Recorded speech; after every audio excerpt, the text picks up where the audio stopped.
engine battery when I'm changing out. Sure, but Okay, sure, we're rolling. I don't like this view either.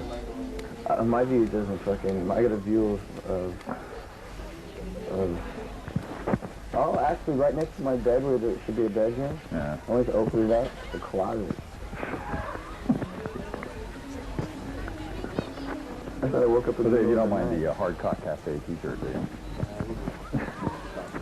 Okay.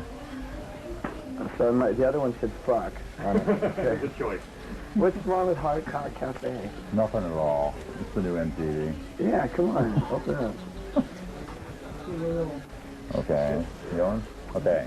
Has it We're nothing? going to make this short and sweet. Sure. It's not going to be long. We've already done most of it. But has it not been driving you crazy not to be out on the road all this time? And are you glad to get Are you kidding? back? Are you kidding? I've been fucking going nuts. That's what I mean, yeah. I've been a complete basket case for I've been through the mill since we got off the road last time. 3 years. So when we embarked on this thing, fucking aside, but when we went to go do the theater tour, right? Yeah. When we popped back to Los Angeles, I just stayed in a hotel. I didn't even go home. So you're glad to get back on the road, I'm right? very glad to be here. Yeah. Have you been enjoying the dates, like the pre-tour shows you did, and this one? I mean, Well, this one, you know, I mean, I haven't swallowed this one yet, because, you know, it's like first time we've ever headlined in front of how many people? Wow. 40,000. I mean, agony. How many? 40,000. Well, I mean, yeah, exactly. So in that sense, yeah, it was fucking major. And then, you know, the theater tour was killer because it gave us a chance to get back and get toe to toe and realize where the balls of the band really was, whereas opposed to like going out there and jerking off for 40,000 people and they're just screaming just for the hell of it. Yeah. You know, you start to see that that we really have to do something. You know, that we have to actually play and perform. You know, above par, or at least the par. Yeah. You know, and that makes you work hard. Otherwise, you turn to lazy old, you know, which is not happening. Has the band changed in like any significant way because you got like a keyboard player now, you got a new drummer? No, because it's been so long, and then when we worked the whole thing into the album,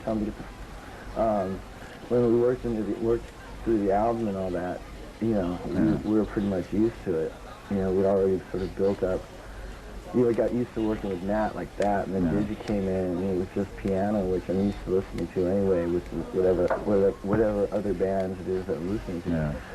It's got piano in it, so we just got, you know, it just got sort of like happened. You know? So you were never in the market for like a big synth sampler player or anything, apparently, right? No, Kurt, come on. Well, you never know, you know. Big synth sampler player. You can see it on the record, synth sampler. Probably is on there too. No doubt there are some people out there saying, well, you know, these no, days. there is actually some synth on the new record, but it's not like Mary didn't do. No, I mean it's not that kind of stuff. It's just with the band's playing and there's some other stuff that's thrown in, and just because we were screwing around, it's very Guns N' Roses. Yeah. You know, and we did work with somebody, I won't mention his name, that was using samples on the drums, and like when Axel and I discovered it, we flipped, literally. We were like, what? You know, so this was Guns N' Roses samples. Really? Ooh. Yeah, it was, yeah. So no doubt there are some fans out there saying, you know, these guys made a record back in 1987 and they haven't done a full album since then. What's taken so long? Is it just... Actually, you know, there's a lot of stuff that's taken a long, I mean, made it take a long time. I mean, it was success, you know, made it take a long time. That sudden realization of like being huge blew my mind. It threw me for a loop, right? Especially because we were sort of like just not from that school at all. Yeah. So that took a little while. I mean, that took till just recently for me to adjust to, just as far as home life goes. Yeah. And then there was the associated drug problems that you know ensued, and then there was you know, the situation with Steven, and then finding somebody to replace Steven, and you know, finding somebody to fit into the band, fit into the folds, right? Which was no easy task at all. It's not like, you know, we couldn't put an ad in the Post, you know. And then after that, it was getting us in, working out the material with Matt, and then getting in the studio. And we did the studio stuff really quick, like the basics. And I went in and did guitars and all that stuff. And then we just spent a lot. We enjoyed being in the studio, Yeah. And although we did want to go out on tour, we had all this material and we wanted to do it good. So I mean, and plus we just sat around and like sort of watched the music scene turn into sludge again.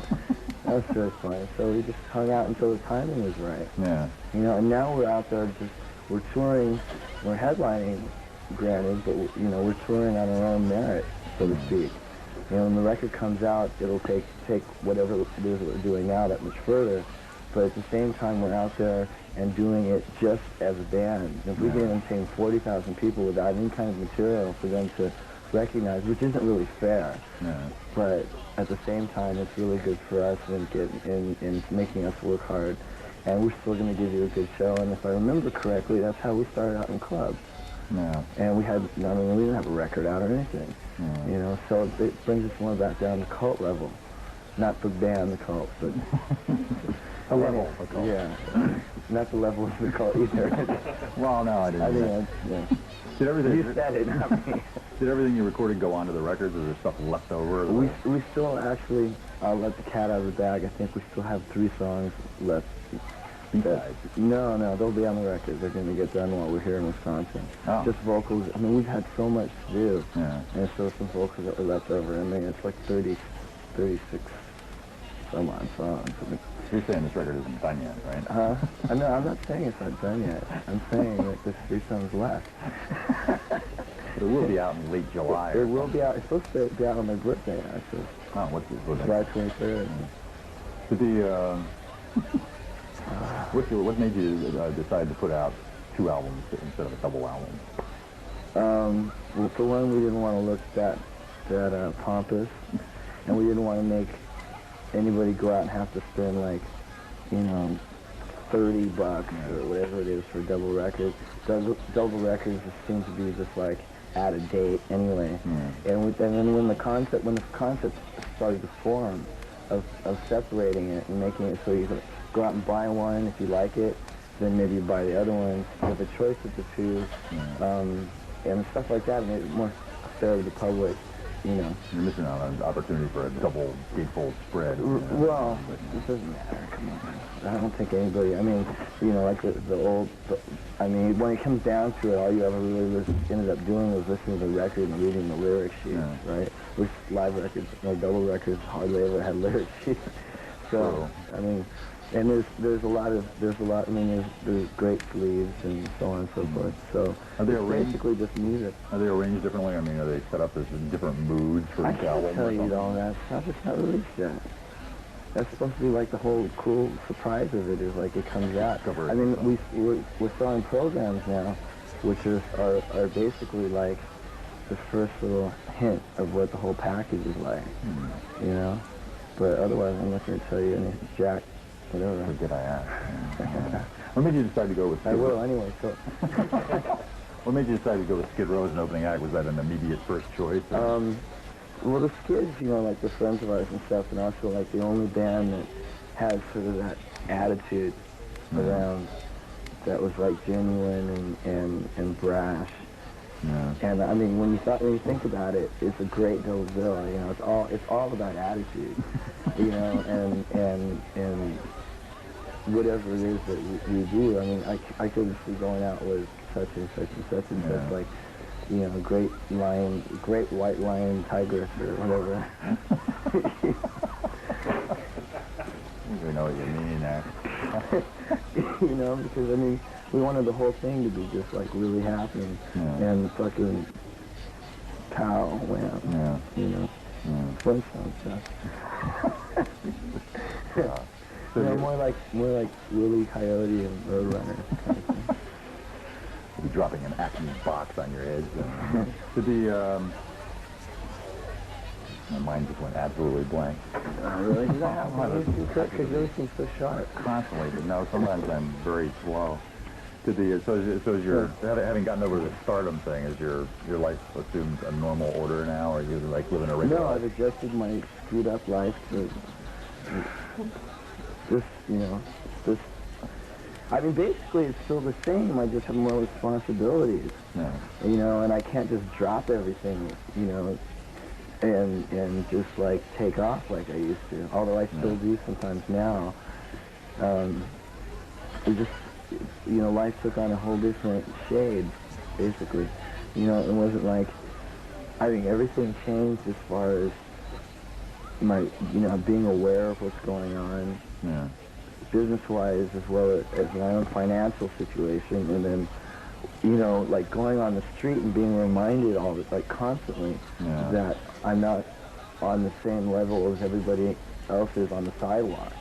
Just cruising around because people recognize you all the time. It was just weird for me because I'm sort of like, you know. But How do you deal with that now? I drive. Hasn't got to the point. No, I'm cool. You know, I don't. It's not a big deal. It just took a little bit. You know, a lot of other bands have gone through it, deal with it differently. I mean, it was like a big smack in the face to us in a way, and we just, you know, I can't really speak for everybody in the band, you know, but like I avoided it with consuming whatever it was around that would sort of like just dull it, you know, and that really wasn't the right way to go. And eventually that took its toll on me, and I stopped and just started dealing with it, you know, and it's no big, you know, it's like a small price to pay, really, but it was more of a personality crisis for me than it was anything, you know, and the attention being focused all the time. And it's not like the Grateful Dead, though, where they have, like, board meetings every month or anything yet, is it? Or I don't know, I just went to a board meeting just recently. They could be more frequent. That's why we're on the road, though. It's like, yeah. Dov was telling us that you did a video with Arnold Schwarzenegger, and he said you had seen this movie. Have you seen it? Yeah. Like, this is the most expensive movie ever made. I know, up to date. You see all that money up on the screen? It's a heavy-duty movie. Yeah. Do you see it up on the screen? No. I don't know. Can you see that much money? Some of you can see in the production values, you know, they bought this, they bought this. I mean, explosion. personally, I can't picture that much money. Literally. But as far as the movie goes, it is intense. It's a lot more involved and complex than the first one. Yeah. You know, it's longer. It's got a lot more ins and outs to it, however you want to put it. And we had a great time. It was fun hang out with Arnold, you know. Arnold's a fan, I gather, right? I guess. I mean, I guess he liked the songs. We hung out really. They got along really, really well. And he gave the whole band jackets from the movies, and these great French leather biker jackets, right? Wow. With bullet holes everywhere, right? And the one jacket I got was from my favorite scene. I mean, they're at random. He gave them to us, right? And I got my favorite one, which is like it's shot 6 million times, and I'll come through his back, right? So I got that one. The sleeves come down to my fingernails, right? Anyway, I gave that to my security guard, and he flipped. And I gave him my top hat. You think he wears it anywhere? I have no idea. We took pictures. You know. I tried to take a shotgun from him. You know, too I don't think anybody in the parking lot would have to. There's going to be more of this kind of thing going on. Did he call up and want you to do a song specifically for the soundtrack? No, I think he requested a couple bands just to sort of sample. I don't know exactly how we got involved in it. And he heard You Could Be Mine, which is sort of like the first, or it is the first release. Yeah. I guess I can say that much. It's a ballad, right? Okay. I'm looking over it and seeing if it's okay. No, it's not a ballad. Yeah. No, it's a rocker, and it's the first release on the record, and it's in the movie, and so we shot in New York, and we shot some like footage of us coming out of the dressing room, the stage door at the Roxy in LA, where we come face to face with Arnold in his Terminator gear, and it was all pretty funny, and whoa, pretty rotted by that point. Jesus. And we just, you know, and it just got done, and I just, you know, want to make sure it comes out cool, so it's not another one of those movie band things where they don't tie together. I want it to all be intense, but I'll be around for the editing and stuff. So. Do you still get since you're driving a lot these days, do you still get a chance to talk to like kids on the street? I mean, you run into them occasionally because I don't run them over. No, you run. I mean, bump into them. No, I don't hang out like in clubs as much as I used to because it's just generally not. I used to hang out in clubs and get so S-faced that I would cause disaster all the time. So now I go in to have a casual drink, right? And then there's people swarming me all the time, or there's so many rumors being spread about me, or my old lady, or or some stuff like that. It gets to be a general pain in the ass. But I've always been the type to take the time out to talk to people, and like as long as it didn't get to be really out of hand, or someone wasn't trying to rip me off, or grab something of mine, or the general bullshit. So. Just make a lot of noise there. The reason I asked that was because given the amount of material that Guns N' Roses has done since '87, which is not a lot in band terms. Well, there's enough material on this new record that I give to make up for it. To make up for like 4 albums easy from any normal band. But I mean, when you consider what's been put out, it's amazing the identification that the fans have. I mean, you talk to kids out there, they really have some sort of strong connection with the band. I just was wondering if you were aware of that. I think about it all the time. I appreciate it because it makes me feel like part of the game. No, really, it does. It's like, it's like, regardless of what, nothing against you, but what you might say or any of your so-called colleagues out there, it's like when it comes down to it, that's where we're happening, is with the people that we're playing for, and they're like right in there, and they understand us, and we understand them. So it's like you couldn't crack through that with, we have, headlining like LA Times with something on it, unless it was like really, really bad. It has to be something that was unlike us in character. But so that's what that's what we're all about. So I think about it all the time because like tonight was a huge shock just to see that reaction, and it feels so to relate to that many people and feel so close. And doing all this new material too. Yeah, I know. I was like, what the hell is that? I know they're getting into it in the back playing there. Jeez. Throwing grass and stuff. Do you have any favorite rumors about yourself that you'd like to squelch? Squelch? Put a stop to? Not really. I don't care. Because we were talking to Duff earlier, and he said he's working out now. I never thought I'd hear that, but he's like, his life has turned around, apparently. Yeah. Is that pretty much true of the whole band? Is it an upstanding outfit now? No comment. No, I took care of myself for a while, and I still am, more or less. I'm no angel or anything. I haven't turned into that. But and before this started happening, I was like sitting around drinking beers, watching cartoons at my girlfriend's house, and doing nothing all day until rehearsal, and realized I better get off my ass, and so I started exercising for a while. But then we, that's not my style. Seriously, it's just not. Yeah. The only reason I'm wearing these stupid things is I have nothing else to wear. You know what I'm saying? And so now I get my workout. I'm back to normal just from the shows and whatever, and good health in the first place. Yeah. So I won't go by way of Duff's statement.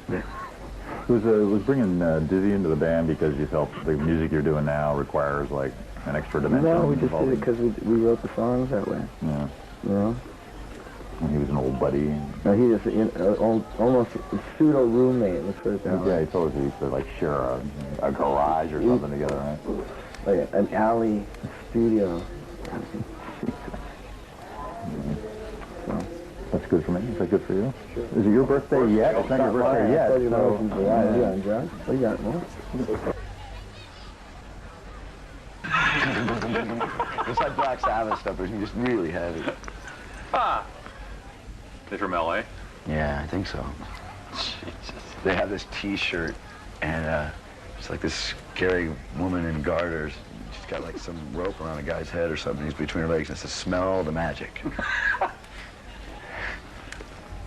This is a band for one of MTV shows, I'm sure. What's the thing on Sundays at midnight?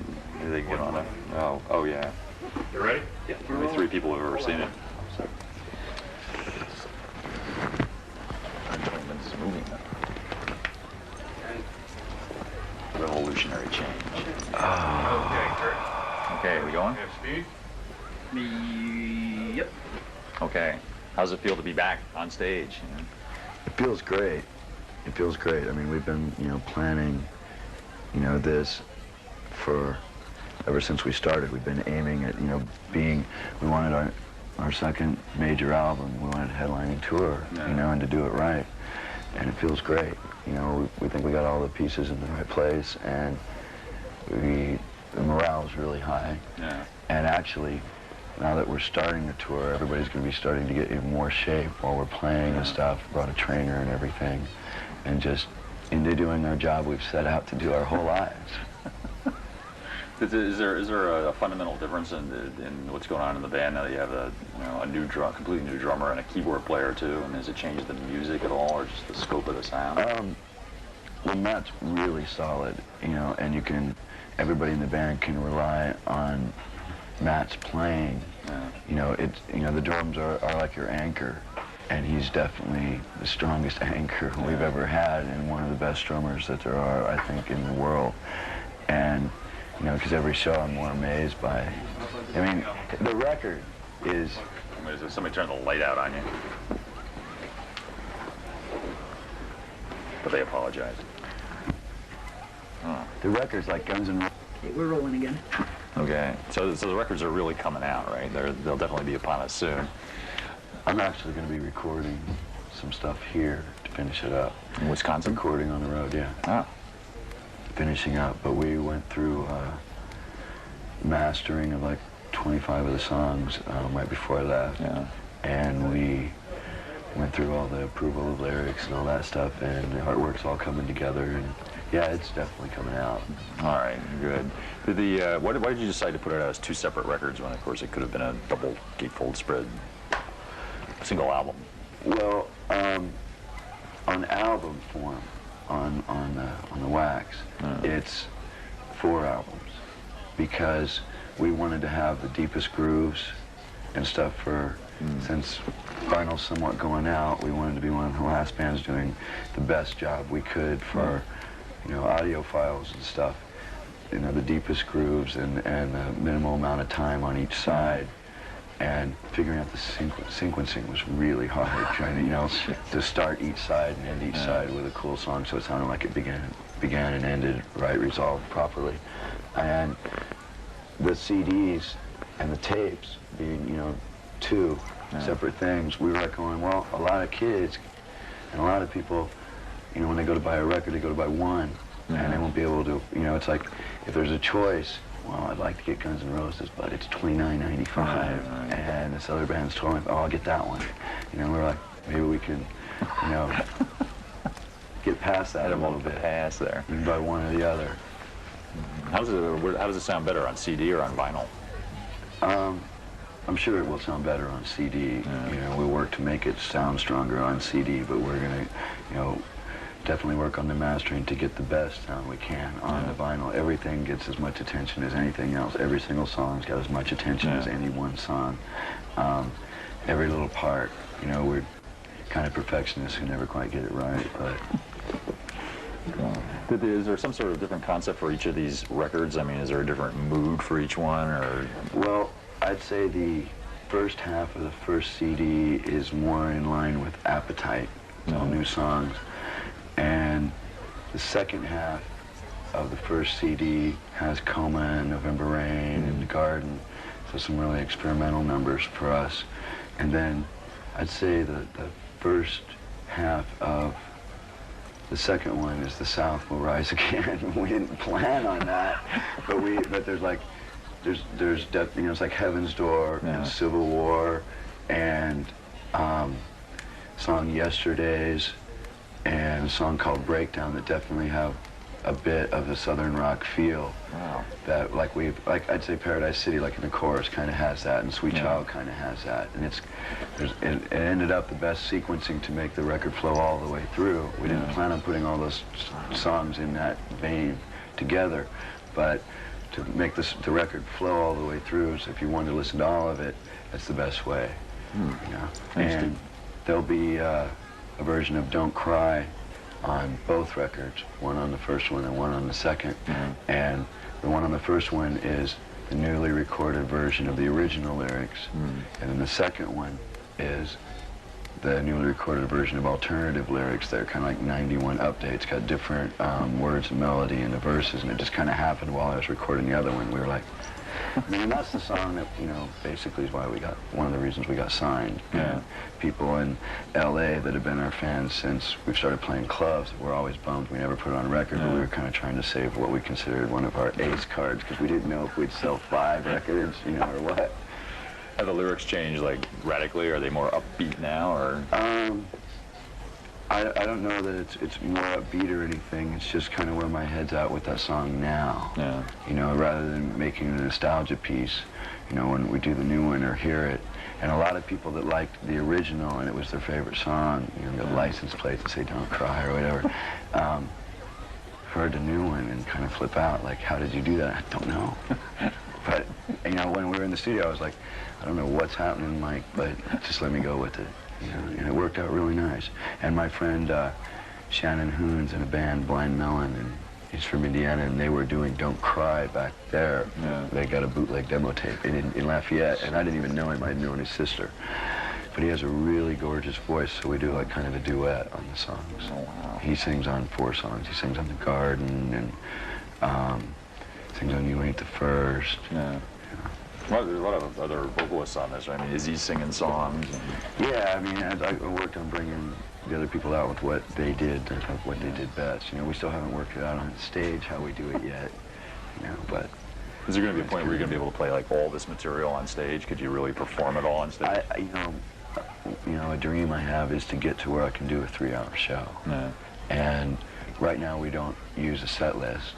We just pick song to song on how it feels and what we think we can perform best and what I think vocally I can do best, because it's still warming up. I figure, you know, we're going to go out and give as much as we can every time, but I figure a real Guns N' Roses show, what we're shooting for, hopefully I might have in 6 months. I mean, remember that thing I told you last time? It's like Jagger was working on getting that stage thing together for a really long time, you know, and learned a lot from him. You know, so we're hoping that in 6 months we can actually have different set orders and things and have it planned out so it's a lot more dramatic. You know, and there'll be additions to the stage setup and the lighting and things like that. We didn't use, right now because of my heel, we're not using a lot of the stage setup that we have. We have extra ramps and ramps coming out in the middle, fully lighted, and we're not using any of that at this particular time. Dizzy said he's hoping that there'll be some sort of like sign language so that he'll know what the next song is than the rest of the guys. We're working it out, you know, little by little. We're trying. What exactly happened to how did you do this to your foot?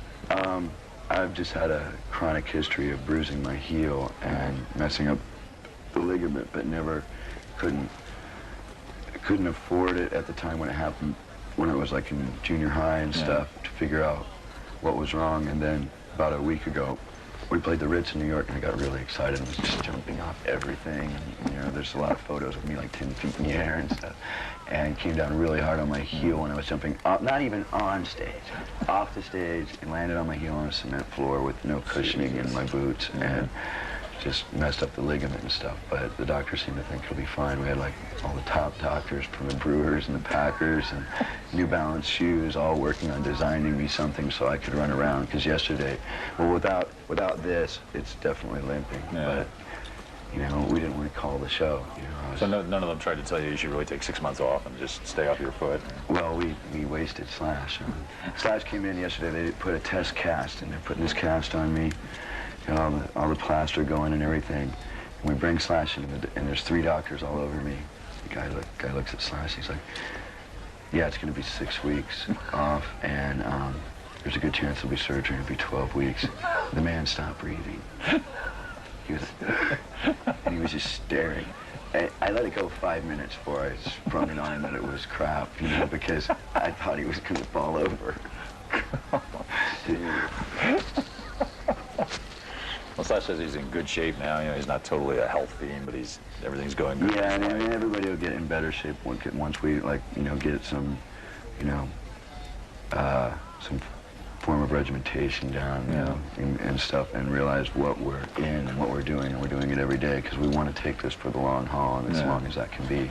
It'd be nice if we could, you know, go for 1.5 to 2 years, because there'll be, after this comes out, there'll be an EP of 6 punk rock songs coming out, and we're already starting to work on new material now with an 8-track on the road, and hopefully, you know, we can fire something out by the end of this rather than wait forever.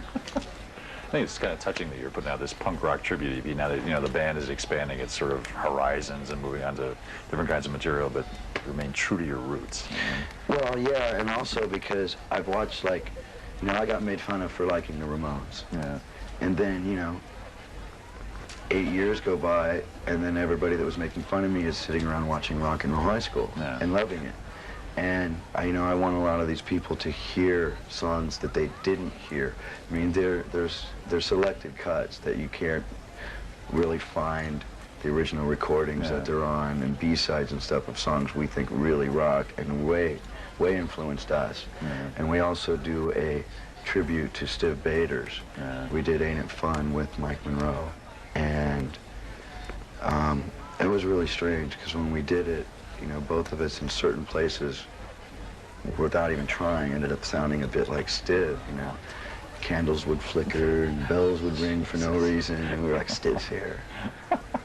God. And Johnny Thunders died too. It's been a bad year for those guys. But, we were talking to a lot of the fans out for like hours out front tonight. It's just on Slash. It's amazing that given the amount of material that's actually come out from Guns N' Roses, not a lot for like a major band, but there's really this connection between the fans and the group. I mean, it's just incredible. Do you still get to talk to people and get some feedback from them? Can you do that? Can you go out and like just meet them? Yeah, I mean, I have to usually somewhat keep it a bit controlled and stuff, so things don't get crazy and stuff. But, you know, I was out signing autographs and talking to other people tonight. And, or I'll, like, keep in touch with somebody who does have a really good ear to the street and stuff, you know, so I can keep up with what's going on out there and keep aware and keep up to date and stuff, even if I'm busy and have to stay home and work on my record. I mean, do you think this is because of the state of music at the moment? It's like this kind of, whatever this stuff is on the charts. I mean, you're like the only guys. Yeah, I'm not bagging on anybody else, but there's a lot of people that are just worried about being rock stars or individual rock stars in bands, you know, and I mean, there's a lot of, with Guns N' Roses fans, there's a lot of Axl, you know, but it's like, this is a band, and I wouldn't be able to do what I do the way I do it, and wouldn't be able to get the recognition if I didn't have the band I have being supportive and playing the music that they play that makes me run around and stuff. You know, we all pretty much get off on each other a lot, you know, so it's definitely a band thing. It's, you know, it's weird because it's like the Doors movie wasn't really about the Doors, you know, but I mean, you knew that was going to happen and stuff, but it was, there wouldn't have been, you know, the place for him to do what he did if he didn't have that band. Yeah, right, precisely. Did and you met Arnold Schwarzenegger too, I gather. I mean, you've been working with him. Great. Arnold's really nice. How did this happen? He apparently is a Guns N' Roses head.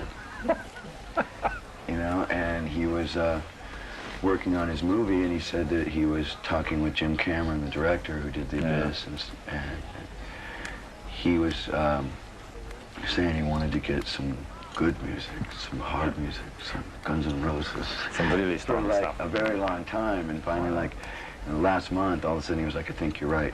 And I was like, it's a little late. But what worked out really cool is we wanted to put out a version of the song, You Could Be Mine. And also with Don't Cry, so we have a rocker and a ballad. And we let them listen to a lot of the material, and the song they picked was You Could Be Mine. And so it worked out good for both of us. And We shot a video for it. We filmed the show in the Ritz, and then, you know, I guess Arnold was flying back from Cannes or something. I want to be in the video. So Arnold got all his people and put together a video. So we'll have yet to see what it's like. Have you seen the movie? I saw the movie. I liked it. It's Terminator meets the Abyss. It's real high tech. Yeah. You know, I don't want to give anything away about it. Does your song crop up in a particularly moving part of the movie? The song pops up in a way that the kids will like, go, yeah, and they'll love it, you know, and that's a lot of fun, because I remember being like that when I was a kid, you know, Yeah. just crank my rock and roll, you know, and so it works real good that way, and it's pretty energetic. Yeah. Was Skid Row the first band that came to your mind when you said we need an opening act? Who should we get? You said, well, it's got to be them. Well, we just figured that we wanted a really high energy. We wanted to give the people something they really wanted, Yeah. more than other acts at the time, and something on a hard rock vein. And we, Skid Row was doing really great, and people wanted them. And then Sebastian and I get along great. Yeah. You know, we're hoping to work together some, and Like record together? it just, yeah, we want. I told you that last time. We want to do Yeah. a version of Amazing Grace. Oh, right. We haven't got to it yet, but I just thought it would be a good package, because it will only be for a while. Yeah. You know, and then they're going to go with a couple other bands, and then hopefully go to headlining themselves. And so, you know, it's when you're a kid, you're always going, you know, it would be a great show if I could see this band and this band and this Yeah. band. And we just knew that that would be one of the shows that if we didn't do, people would be talking, well, what would that be Yeah. like, the two things together. So it's something we felt we had to do. Yeah. You know, I mean, I was going to say, like, almost even if we had hated them, but we don't. You know, we were going to know we got to do this because it'll be a lot of fun. Yeah. You know, and the fact that we get along so well, and that they're really into what they do, and it's high energy. I mean, they got the crowd all worked up for when we come Yeah, out there. definitely. And it's definitely now it's a really large audience across, you know, and they have a lot of people that haven't seen us. There's a lot of Skid Row fans that are more into Skid Row than Guns N' Roses. There's Guns N' Roses fans that are more into us than Skid Row. And it brings us to all of them. And I Yeah. really like that. Do you think the music business understands what Guns N' Roses is by this point, or do they just see it as like, well, these are the latest hit makers? I don't know. I think the music business is starting to go well. You're not making a whole lot of mistakes, so we'll just go with it. And if it's fun for everybody, it'll be cool. And we're trying to make things nice for everybody that's involved. Yeah. You know, and it's really fun for me. You know, because getting the reputation of such a brat. It's good to turn it around. I feel like a brat when I'm up there running around. I feel like a little kid. Are you conscientiously trying to keep the business from taking over the music? I mean, everybody turning up in suits to have meetings about the future of the band and stuff. And we don't really have that. You know, we really have a lot of control over everything we do. Yeah. And we have the full support of Geffen Records, and there's not a whole lot of getting in the way, and if somebody is really getting in the way, we figure out a way to remove them. So, yeah. So it's going really nice, and that's the advantage of selling, 12 million records or whatever we sold off, Appetite. There's a reason for the power, and there's a lot of people that are going, well, if I was Axl, I would do this with the power in the sound. It's like, yeah, but we're just starting this tour. People have no idea what I want to do with my position and where I'm at. I'm trying to find the right organizations. I want to get involved with things for child abuse and sexual abuse for children, but I don't know exactly where to place. Yeah. You must get hit on by a lot of people, I would imagine. Yeah, right? You got Bill Cosby sending you things to donate $5,000 to a library or something, but at the same time I'm going, but Bill would hate my record. Yeah. So. God. So the next 2 years are going to be doing this, right? You don't have any side projects. You're not going to be starring in a movie or anything like that. This is strictly the band. I mean, if there's any room in time off, because I'd like to do a bit part, something small, and if we have 2 weeks and the filming's really quick, that'd be really nice if it's the right thing. Maybe an Arnold movie or something. Yeah, we talked a little. So. Yeah. Terminator 3 coming up. Yeah, Arnold's great. Arnold's great. It was really wild to find out he was into Guns N' Roses. Let's imagine what else he might be into. I mean, more adventurous man than we had guessed. It's a man who hangs with Kennedys. That's really wild. You had mentioned at one point last time we talked, actually, you said it'd be really cool to do something with somebody like Public Enemy, maybe go out with them. I mean, you're still... Yeah, it really would, and I'm really into LL Cool J. Yeah. And we have no idea who we're going to be playing with on any of the other, legs of the tour. Yeah. We have nothing really set up with that. I'd like to do some stuff with Lenny Kravitz. I'm really into NWA, and we just want to make sure the audience doesn't hurt each other with their racial violence towards each other. If we're showing we're getting along and we're rocking out two different types of music and styles, but with attitude, we don't want the audience thrashing each other, and that's a big responsibility and something hard to figure out. I mean, because we're the band that the Ku Klux Klan is supposed to be showing up at shows to pass out things, and it's like when the Ku Klux Klan guys met, it's like out of here.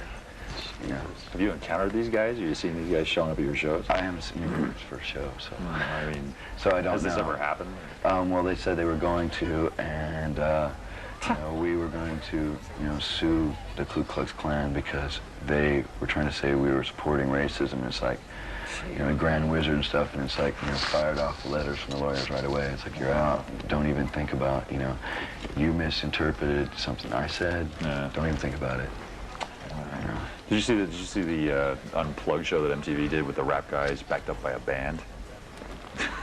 You got to see this. I haven't got to see any episodes of Unplugged, and I'm hoping I can get tapes from you guys. Well, they got because I hear about all these great shows. But they had LL Cool J on there, and they had this band, like an acoustic band, backing them up and doing all the scratch things, like scraping on the guitar string. It's brilliant. It's unbelievable. I think we can arrange a dub of some That sounds amazing. I'm really into the song. I'm the type of guy. Yeah. That's awesome. It's really awesome. My mama said "Knock You Out" is a really amazing song. I think I got an LL Cool J poster somewhere here on the tour. Did the Spin Magazine just ran a copy of the contract that you guys were putting out at one time, which people might be thinking, oh, what is it with these guys? Are they trying to control everything? Do you think you're misrepresented when stuff like that comes up in the press? Well, in regards to Spin Magazine, I read a review of that piece somewhere else. It was like, kudos to Spin Magazine for not bowing and scraping for an interview, when the facts are that that's basically what they've been doing for a really long time, and since they couldn't get it, they decided to be hostile. And that was a test contract, basically, because of certain situations we've had with the English press that we tested in Rio. And the most outrage that we really got was from the magazines that we were having problems with to begin with, and because we weren't going to talk to them anyway, and then they saw that and went running with it. But no, we're not trying to control everything. We just want what we said, or anything we say, to be in the proper context and to be something we really said, And we've had certain things that may not hit the world on a big scale, but dealing with smaller magazines and stuff where they've ran all kinds of interviews we never did, and where they've said I said things, like I may have said something hostile to a member of another band, but they've turned around and said I said all kinds of things I didn't say. And it's like, the things I said were even meaner, but I knew what limb I was going out on, and then somebody cuts down a tree underneath me. And it's like, it's not really fair, because I do take the time to try to answer the questions and talk about things as honestly as I can, and then to have someone distort that, and if a magazine, has maybe they have a subscription rate of 50,000, 72,000, but, this was a 40,000 people's show tonight. 40,000 people were here, and that hits that many people with a different impression of us, and that kind of hurts. So we're just trying to make sure that doesn't happen. If we don't have a real big problem, and if we get along with people, we don't even, ask about the contracts. It's like, if we know it's okay, everything's going to be okay, and it's going to be honest, then it's fine. The contracts are kind of, I laugh, when they make such a big deal, because it's kind of like a deterrent for people that want to cause problems. They see that, and they won't be able to get in to cause their problems. Well, it's a deterrent. Well, I mean, it's also a deterrent for like the New York Times too. I mean, if you're doing that. I guess there was a guy there that wasn't really into us, but he wrote a really nice review, and we did the show in New York, and that was kind of a surprise, and it was really nice. And I think when people get to know a bit more about us, they might find a few more things they like. They'll probably find a lot more things they dislike, but, I think with all the hype and all the people and everybody waiting for so long, to see what's this band about and everybody talking, a lot of it's just been just snowballed. Someone said this, someone said that, and they just keep hearing all these stories, and now they can, see reality. Yeah. As your voice holding up now, you're back on the road doing all this stuff. Do you have to like get into training and? Seems to be doing good, and I'm finally for the first time into doing my warm downs after a show, and I'm bringing my voice teacher up so he can see some shows and see what it is I do, because this man works opera. He has no idea what it is I do exactly. He'll be shocked, right? I had him at one show in LA, so he's getting the idea, and then, and I'm taking the steps so that I can ensure the people a good show and that I'm up to my best. So you're going on the road for like a year and a half, 2 years. Is everybody in the band just putting their personal lives on hold and like, we're just going to live out of suitcases? Well, most of us have figured out how to integrate our personal lives into what we do, where we tried it before and it wasn't really working, or we weren't with the right people, and so now things are kind of going together, and this is our personal life. Yeah. We've wanted to live on the road, and enjoy it, and everything is so nice and on such a big scale. It's really nice. Hate to go down the tubes and be back to a van going to the clubs, but I think you're in danger of having that happen anytime real soon. Never know. Never know. I don't want to take it for granted. Well, I'm sure you got some money socked away in the bank, right? Keep that savings account going. The more money you make, the bigger the sharks you meet. That's good for me. Is it good for you, David? Thank you very much. No problem. Okay, well, let's start at the beginning. Like, when did you start out playing? When did I start playing keyboard? Well, you moved to LA, I guess, and started playing professionally, right? Yeah, well, I guess you could call it professionally. It's like playing for nothing and starving, and actually paying to play is playing professionally. Oh, the LA way, right? When I moved to LA. What band were you playing in before Guns N' Roses? I was in a band called The Wild. What kind of stuff did they do? It was hard rock, but it was pretty funky, and it was very into the groove kind of music. It was cool. Very cool music. Were you ever one of these like multi-synthesizer guys, or have you always been pretty much a piano organ kind of person? Like the Rick Wakeman, sort of thing. No, I've always stuck to the basics, the D3 piano, little clavinet here. Although, synthesizers are fun and they're cool and stuff, and I suppose at one point I probably fantasized about that, but the whole thing about that is you have to have a lot of money, and I didn't have nothing, so I tried to deal with what I had. Did you know Guns N' Roses from just being around town? I mean, did you run into them? I knew the guys from this little studio we lived at behind Guitar Center on Sunset Boulevard. They tore it down. It's no longer there. But they moved in next door to me when I was in the Wild, and it was like a pretty hectic 2 months. So we got to know each other, and I think that's when it all pretty much started. Was the whole band living together or something? Guns N' Roses was living in one room, and my band and I were living in the room next to him, and so. But it was pretty exciting, right? It was pretty much like the doors were just open, and you could just go to each other's places or whatever. And we had the bigger room, so they pretty much hung out in our place most of the time, and we shared a telephone too, so that was always fun. Hello, we're going to talk to who? Oh, they're practicing. Who are you? You want to come over? It was fun. How did they sound in those days? How many years ago was this? I don't know, like 4 or 5 years ago maybe. It was right before they got out of jail. So yeah, back then they sounded very, very rowdy. Yeah. Yeah, it was really cool. When did you get the? Yeah. I remember. We're just a little out of it because we've been out among the crowd. We all are a little out of it. Everybody's on the same page. Right, exactly. We're with you. Okay. Going? Okay. So when did you get the call? just out of the blue, or? It was kind of out of the blue. There was like little intermittent talks along the way. I would meet up with them somewhere, and we would talk about it. Eventually, they called me down to rehearsal, and we had like a little meeting, and we talked about it. And I said, yeah, it sounds cool to me. Wow. It's cool with my band at the time, which it was, of course. And then I kind of moved around a lot. At that time, it was like couch to couch, month to month, and somehow they tracked me down. To the couch of the moment. Yeah, to the couch of the week, I think it was at that point. And said, can you come in and do tracks for the song called Civil War? And I said, wow. Be right there. So, is it easy for a keyboard player to fit into this? I mean, everybody thinks of Guns N' Roses as a real guitar band. So it's easy for you to slip in and do what you do? It's lucky enough, like Axl has like a really good, he writes a lot of, he wrote a lot of the songs on piano and stuff, so he has a really good concept of keyboards and music and whatnot. And to me, it's just as anything else, I just looked at it as another challenge. Yeah. And it's like, if I can pull those off, I can damn well do anything. Were you dizzy before you joined Guns N' Roses, or was it necessary that everyone had a name like Axl Flash? No, not at all. I've always been dizzy. You've always, or at least named Dizzy. Yeah, well, I think it's a little of both. Probably dizzy and dizzy. So was your first live date with them was Rock in Rio?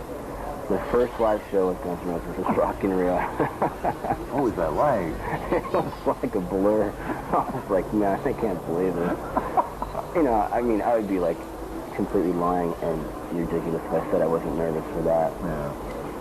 But actually, it's weird. After doing it, I look back at it, and like, we did the little show in L.A., and like 500 people were there that I knew, at least, And that was like a lot scarier than doing Rock in Rio, because Rock in Rio, it's just, you just get kind of numb, because there's just so many people. You're just kind of numb. It's like, it's like doing like Novocaine out of your whole body. You just play. Wow. You must be nervous doing these shows in L.A. and San Francisco and New York where it's like the rehearsals, Yeah, it was kind of weird, but they all pretty much vibed really well. Yeah. Do you miss the idea of having like a set list and knowing what you're going to play next, or is that fine with you? Just up in the air?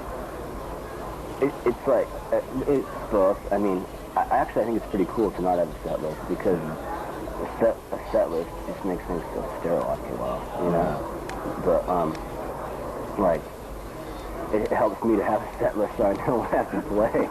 Wait, I'm playing over here, wait, here, okay. And I can get set up, but, that's just a little minor thing. So everybody has to, like, huddle after each song, right, and say, what are we doing next? Well, plus, where I'm at on the stage, it's like, I can't, like, I don't know what anyone's saying. It's like, I want to, like, start, like, baseball signals, Like, the guys on the side of the stage, like, okay, this means we're playing, this is Rocket Queen, and this, that, like, baseball managers, whatever. It just has an idea. So did they bring you in to do, to put keyboards on tracks that were already recorded for these records, and then start working on stuff that they were recording also, or how did you fit into the album? I started going down to pre-production, and we kind of just went through it, and we listened to all the songs, and I was there, and like if I had an idea, I got up and I played it. If they liked it, we worked on it. Yeah. If they didn't want keyboards on that song, and we just threw it out. Yeah. And then I went in, they did all the basic tracks, and I went in like a couple weeks and just did all this keyboard stuff on the new album. What do they like to work with? I mean, are they very supportive and saying to work with? Very, very supportive. Very supportive. Very business-like, but a hell of a lot of fun too. No question about that. What do you think it's taken them to? It's been a long time since their last record. What do you think it is that takes so long? Just because they're perfectionists, or? Definitely because they're perfectionists. Yeah. I mean, there's no question about that. I think a lot of bands make that mistake, myself personally, when they just feel they have to go out and get something done, and they do it, and they don't really spend as much time as they did, on what was, had made them successful previous to that. Yeah. I think that has a lot, probably the most to do with it, is the fact that they wanted to make sure everything was just perfect. Yeah. And hopefully it is. To me, I think it is. Yeah. It's awesome. Are you ready for your life to change in radical ways now and to be overwhelmed by all this? I've been ready. For 10 years, come on. I've been ready since I was a little kid. And this is it, I guess. This is it, I'm ready. Now you can afford a synclavier or something. Really Well, yeah. I might buy something else first. Like what? I don't know, a car or something. Case of beer, I don't know. Something.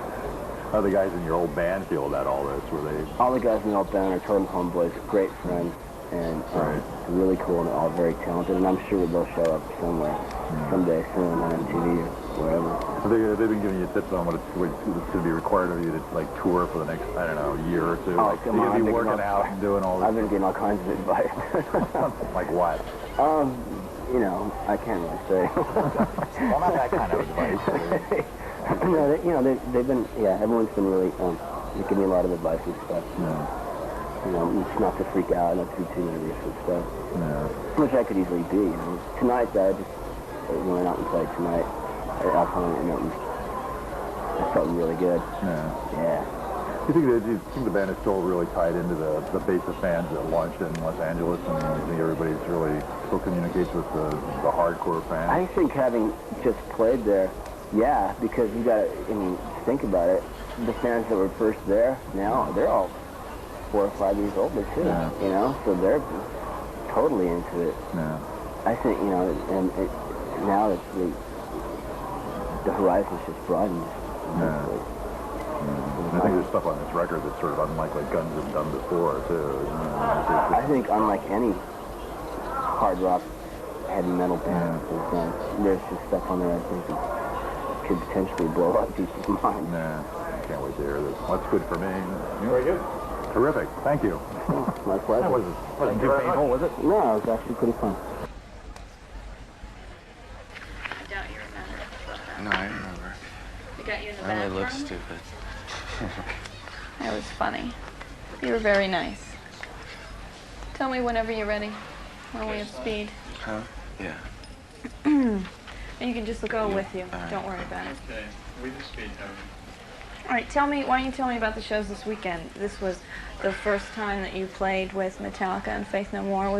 Was it different than, Oh, or how yeah. was it different? I'm sure it was. I mean, all things considered, you know, walking into a production that size, after being off the road for 2 weeks and not really knowing what it was going to feel like or look like, walking into the building and just having that sort of like slow perspective of how big it got as you're walking down the hall and it's all opening up and you finally get outside to where the actual stage is.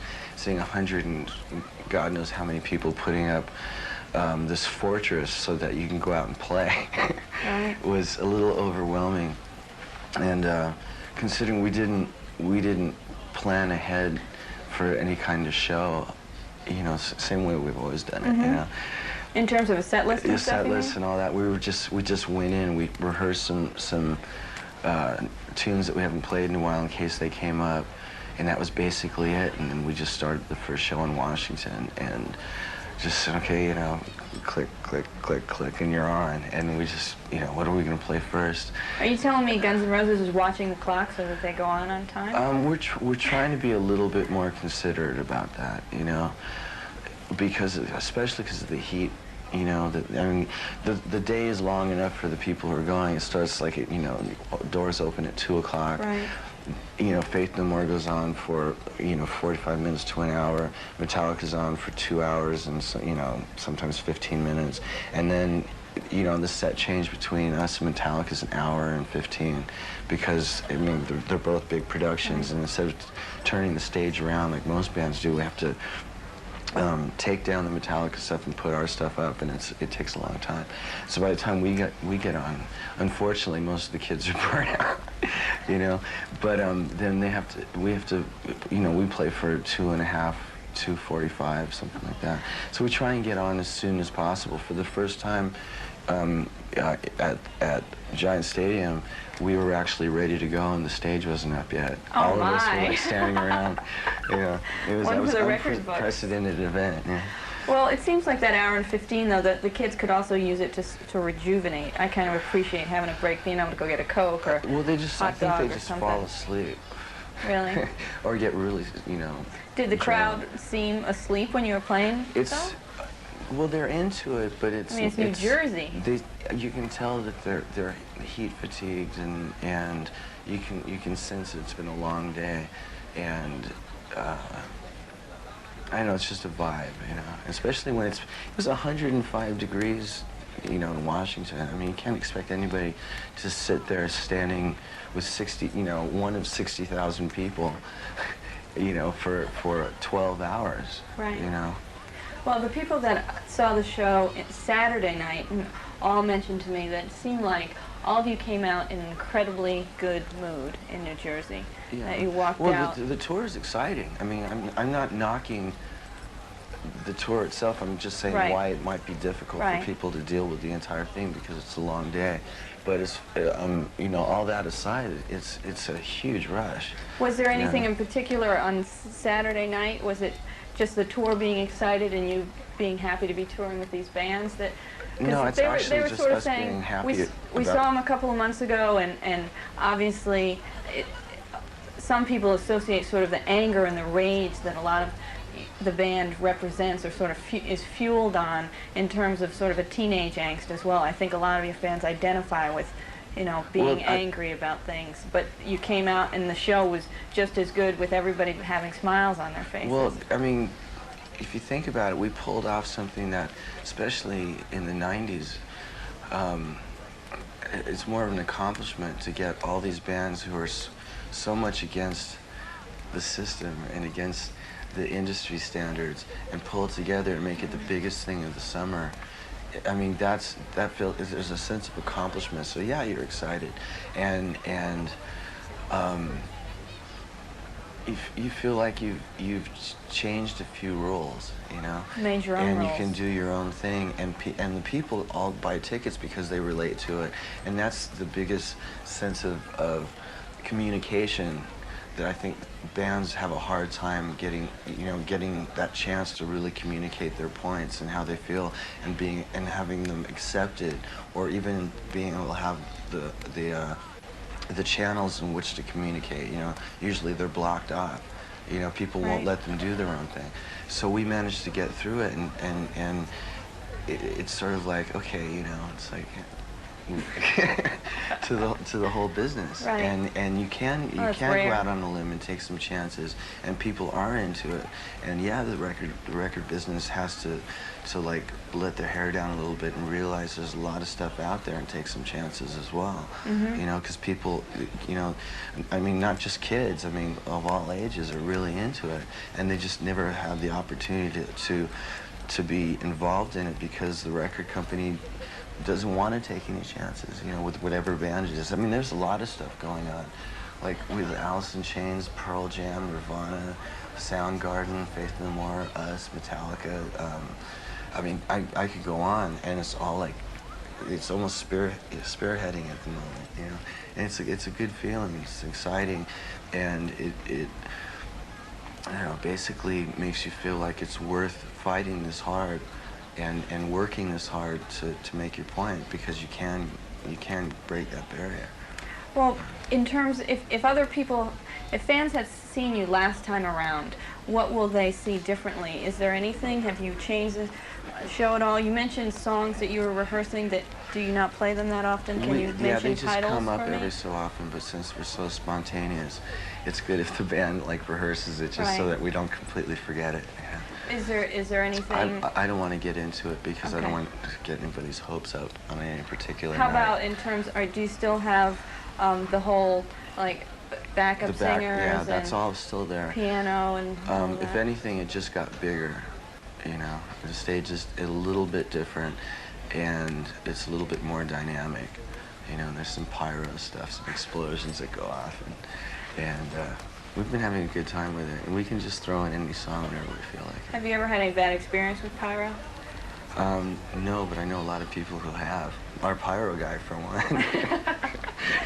The He got pyro guy shows I think up and he's he like, got "Oh." blown off the stage one night. Not with us, but with another band. Tell me, you were mentioning the fans. All right. They're just going to keep rearranging the shot. Can I lose this pillow? Sure. I don't want to fuck up the continuity or anything. Well, Well, I didn't know who funny. was going to fall asleep first, me or him. I mean, I was tired and burnt, and I've been at it all Hangs on your day. every word. And so. and then he starts asking me questions that I wasn't prepared for, you know. Well, so his was a rehearsal, and now I'll repeat a lot of them, and now you're ready and I prepared. was pretty toasted too by that time. Oh, you look like you're having fun. That was at the end of the day. Right. Well, yeah, it just sometimes it gets a little too serious, and He does? I think it's just the look on his face. He's not a very serious guy. It depends. I mean, if you don't let him affect you, you're fine. Especially if it's like a quick thing, you know. But when it's a Right. long, drawn-out interview, then, you know, Axel's good at that kind of stuff. He just gets real sullen and he'll just talk for hours. But with me, it's like, you know. Well, next time you should make him like smoke a joint or something. Who? Kurt? I don't think he can go that much slower. Some acid or something. Sure. You ready? All right. Hope that was it. You see him now, like, what's the general aura you get? Well, you mentioned the fans seeming a little fatigued by the time you get on because of the heat and stuff. Do you, what do you have to do to keep your intensity up night after night? You guys have been on the road forever. I was talking about this last night. One of the reasons that we go on late is so that we can get mentally and physically prepared to go out and do 150% for every single gig, right? And there's such an emotional involvement with the songs that every single tune, whether we play for an hour and a half to 3 hours, regardless, you know, every single song has to mean something at that moment. So the intensity is really just in the band itself, and we don't work any other way. We don't go through the motions. We don't fake it every night and just like ride on some set list and really wish we were somewhere else. You know, it's like we're there to do this, and it's not really like a so-called job. It's more, it's what the band does. This is what we're happy doing. This is our life. So every show is like that. So every show is as intense as we feel, you know, and it's easy to keep it up.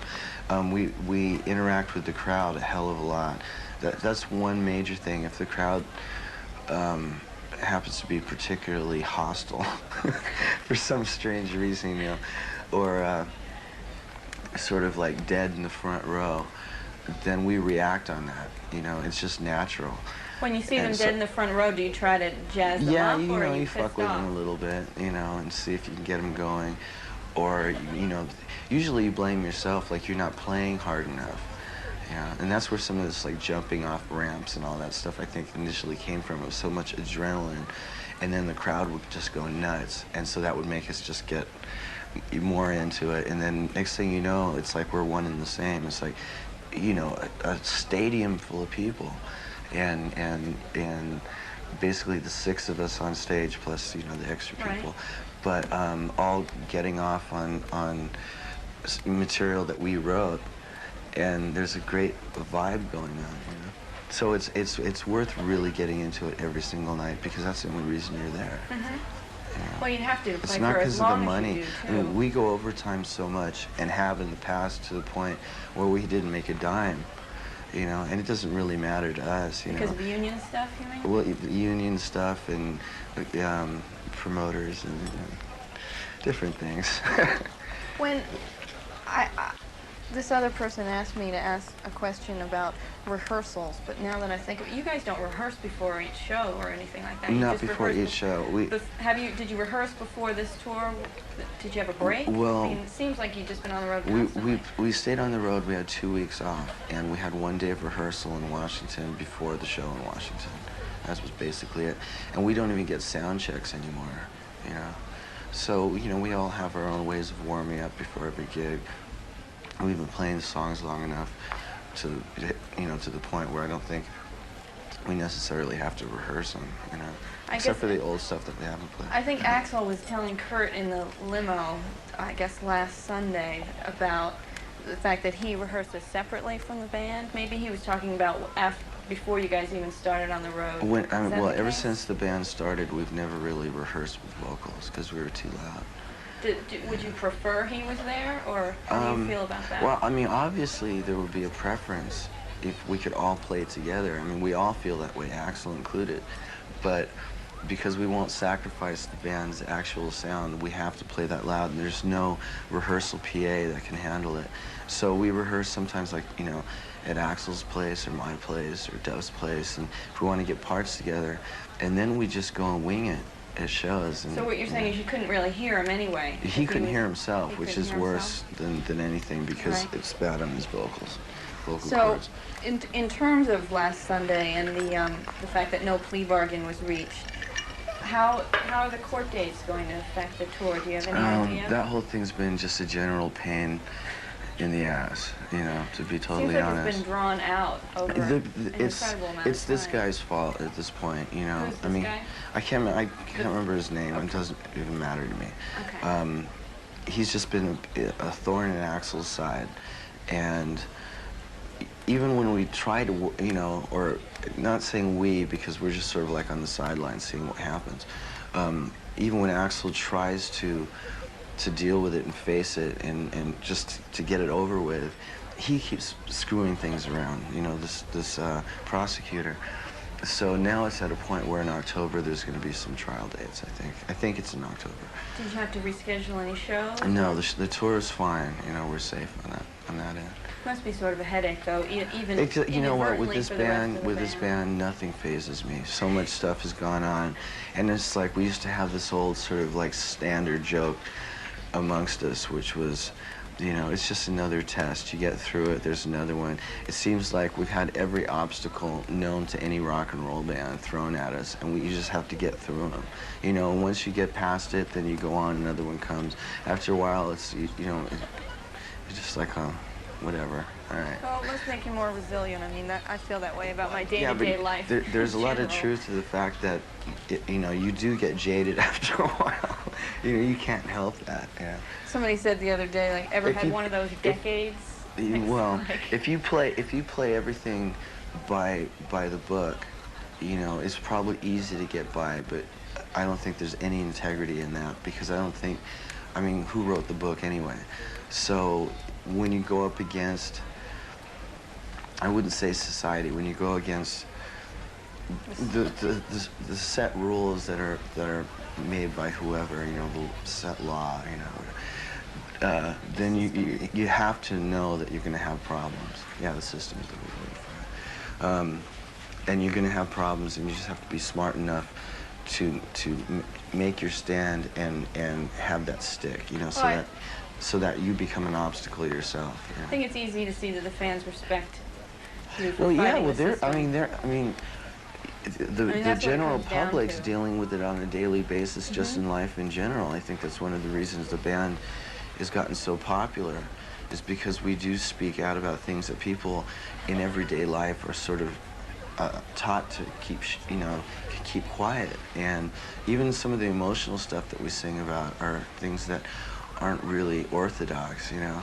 Like and what? well, you know, having to do with sex and family conflicts, violence in general, you know, dealing with the laws, a real good one, dealing with the community that you live in and the way that's run and all that. People are usually taught in school not to go against, like you were saying, the system. And it's when a band comes out and actually can get as big as we've gotten and say everything that all these people can relate to, sort of like makes us the underdogs, you know? And you know, there's a legion of people out there that really are going through all that. But you wouldn't know it because they're not on MTV. Yeah. And they don't have the power to change a lot of it also. You know, but then there's a lot of bands that are like overly aggressive about politics and about world issues and so on, which we're not really like either. We sort of more or less deal with what we personally go through, you know? And if something inspires you to write a song that you see going on in the world, then fine, but we're not out to send any real messages or direct, like, everybody in one direction, you know? Makes sense. Sort of like the Tommy syndrome. We're not like that. Spare us from Tommy, too. Well, tell me about another thorn in your, maybe a thorn in your side, that Black Death vodka thing. That's not a thorn in my side, that's you know, all right. because Well, that gets me to the point, you know, when I got hassled for Black Death vodka, it just made me go, cool, you want to screw with me around it, you know? It's like you're gonna, people are gonna look at me as a public figure that's influencing the youth of America, and I was like, no, that's not it at all. It was just cool vodka, I had a great label, and I said I would endorse it, you know, and then I got hassled by the Surgeon General and all that kind of stuff, and I was in like the Wall Street Journal. You know, I was like, how does some rock guitar player become so significant? You know, had it been Joe Blow on the street, you know, it wouldn't matter. And people just, I think, go after us because of the fact that we're as public as we are, or as visible as we are. So I was just like, yeah, well, the attitude that I'm going to take is, screw you. well, it didn't seem like the government, I mean, they've been around forever. They've had this logo. Oh, yeah, but yeah, they were in Europe. But they weren't. them until They you were in got Europe. involved. They were in Europe then, Oh, so that before, was the and Europe's a lot less uptight about things like that than the States are. You know, everybody's trying to make some sort of like moral rule as a standard and try and have everybody abide by it. Right. But they obviously saw you as a role model, and you're not. What kind you're of, kind of you know, seems like you're I'm not saying I'm not. I'm not a role model at all, you know. The other thing is, you know, Black Death, you know, they're trying to change the name, or trying to make them change the name, and they're still fighting it. And I'm like, cool. So, I'll hang in there with them. I'll fight the system with you. Doesn't mean everybody has to go out and drink it. You know? Right, well, that's everybody. the thing. I mean, That's they think people are such lemmings. That's everybody. You know? That's every individual's prerogative. If you're part of the Pied Piper group, then that's your own problem. But you make your own decisions. You know. Change the tape.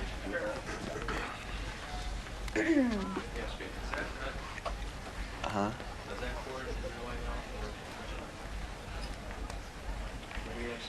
Okay. Let's talk about Steven Adler's band Road Crew. Can you give me a little background on the name and how you feel about it? Okay, Road Crew was a name that I came up with. It was a while before Guns N' Roses even started, and before I even met Axl. And there was different versions of it. You know, I could never find a singer, so it didn't do that much. And there was one point when I did have a singer. We went and played a bunch of places, and I'd known Steve previous to that. And he came into, he was in the band for a couple weeks, and when we first met Duff, and we rehearsed together, we had a big fallout, and it broke up, and that's when Guns N' Roses consequently started to come together. Anyway, just recently I find out that Steven has started a new band called Road Crew. And I was like, he had nothing to do with this. And I'm like, where does he get off? You know, I haven't hassled him in the press or anything. Nothing compared to what he said about us. And finally, I just got to the point where I was like, no, because it's just personal to me. And if I ever did like some sort of outside project from Guns N' Roses, I don't want to have that taken away from me, especially because he had nothing to do with it. You know, so I feel a little bit agitated, I think is a good word for it. Very and tempered of you. I trademarked the name and everything. You know, so I don't know what he's going to do. But if he had any kind of imagination or any sense of integrity or any brains whatsoever, he wouldn't have used it in the first place. And at this point, I'm going, don't use it, because if you do, then there's going to be a big conflict, because I will defend it. You know? Have you called him up and told him this? No, I don't talk to that guy anymore. He's fucking But idiot. basically, I think the way he presented, I'm not accurate, but I believe, I was under the impression that he was, you know, he made it seem like his 3 weeks in the band were a lot longer. He gave us the impression it was his old band that he was in. The band was for a year.